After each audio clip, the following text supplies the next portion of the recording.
امام غزالی رحمۃ اللہ تعالی علیہ فرماتے ہیں جب تو مخلص ہوتا ہے تو اللہ تیرے عمل کو قوت دے دیتا ہے۔ آپ نے ایک واقعہ لکھا ہے، ایک آدمی تھا تو اس نے دیکھا کہ اس کے شہر کے اندر ایک بہت پرانا درخت ہے، تو لوگ اس درخت کی پوجا کرنے لگے۔ اس بندے کو بڑا جلال آیا، نیک آدمی تھا، اس نے کلہاڑا رکھا کندھے پہ، آج میں درخت کاٹوں گا۔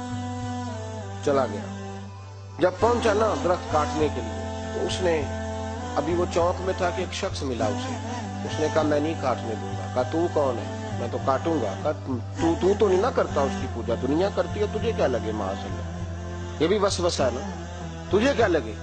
اور ذرا بحث زیادہ ہوئی تو اس نے وہ سمجھ گیا کہ یہ شیطان ہے مجھے منع کرنے والا۔ اب اس نے کیا کیا؟ میں نہیں کاٹنے دیتا۔ کہا نہیں میں کاٹوں گا۔ بار بار دل سے خیال آتا کہ یہ شیطان لگتا ہے، لیکن وہ انسانی شکل میں تھا، بات واضح نہ ہو سکی، بحث ہو گئی، یہاں تک کہ تلخی ہوئی، تلخی آگے بڑھی تو ہاتھا پائی ہوئی۔ اس نیک آدمی نے الٹے ہاتھ سے اس شیطان کو پکڑا اور زمین پر پٹخ مارا، بچھاڑ دیا، اور کلہاڑی لے کے کہنے لگا پہلے تیرا گلا کاٹوں گا پھر درخت کاٹوں گا۔ امام غزالی کہتے ہیں کہ وہ شیطان انسانی شکل میں اندر سے بولا، کہنے لگا اگر تم مجھے چھوڑ دے تو تیرا ایک فائدہ کر دیتا ہوں۔ اس نے کہا وہ کیا؟ کہنے لگا 2 دینار، روز تجھے فجر کے وقت اٹھے گا تو تیرے سرانے ملا کریں گے 2 دینار۔ درخت کاٹ کے تجھے کیا ملے گا؟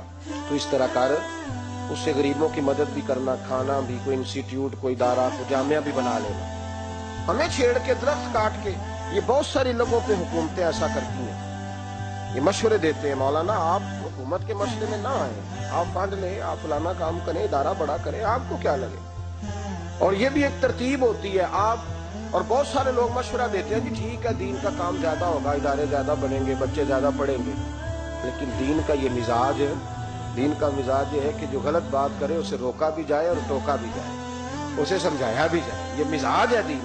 اس بندے کے اندر لالچ بیدار ہوگا، اس نے کہا بات تو ٹھیک ہے، اور پھر اندر نیا وسوسہ آیا کہ درخت کاٹ دوں گا تو بندے کل کسی اور کو پوجنے لگ جائیں گے، تو پیسوں کا فائدہ ہے، غریبوں کی مدد ہوگی، فلاں نیکی ہوگی، فلاں خیر ہوگا، فلاں ویلفیئر ایسوسی ایشن بن جائے گی۔ گھر جا کے واپس چلا گیا، چھوڑ دیا، درخت کاٹنے کا ارادہ ختم۔ واپس گیا نا گھر، رات کو سویا، سویرے اٹھا تو 2 دینار پڑے تھے، بڑا راضی ہوا، کچھ کھایا، کچھ کھلایا، کچھ رکھا، کچھ بانٹا۔ اگلے دن پھر اٹھا تو پھر 2 دینار پڑے، کچھ کھایا، کچھ کھلایا، کچھ بانٹا، کچھ لوگوں میں تقسیم کیا۔ 5-6 دن تو پیسے آتے رہے، 7ویں دن اٹھا تو کوئی شے نہیں تھی، 8ویں دن پھر کوئی نہیں، 9ویں دن پھر کوئی شے نہیں۔ اب پھر کلاڑا اٹھا دیا، میں درخت کاٹوں گا۔ پھر چوک میں گیا، پھر شیطان انسانی شکل دی، اب پھر گفتگو ہوئی، میں کاٹوں گا۔ اس نے کہا اب نہیں تو کاٹ سکتا، میں لڑوں گا۔ کہا تو اب لڑ بھی نہیں سکتا۔ اب جب گتھم گتھا ہوئے، ہاتھا پائی ہوئے، جھگڑا ہوا تو شیطان نے پکڑ کے نہ الٹے ہاتھ سے زمین پہ دے مارا، 2-3 تھپڑ اس شخص کے ہاتھ پہ دیے، کلاڑا چھین، چل دوڑ جا۔ اب وہ کہنے لگا سچ بتا تو ہے کون؟ کہنے لگا میں شیطان ہوں۔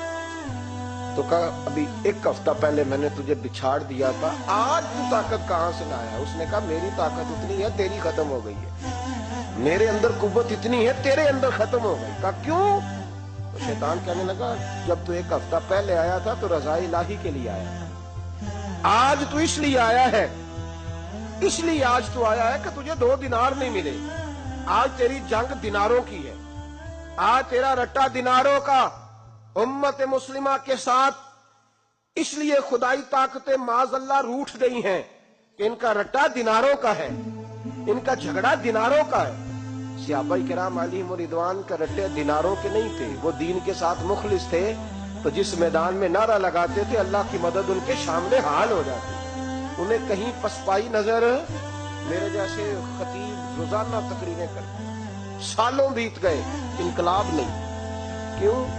اس لیے کہ رٹا جب تک ذات کا ہوتا ہے انقلاب نہیں آتا، جب ذات الہی اور رضا الہی سامنے ہوتی ہے پھر اس میں اخلاص ہوتا ہے تو پھر اس کی تاثیر ہوتی ہے، پھر اثر بن کے جملے دلوں میں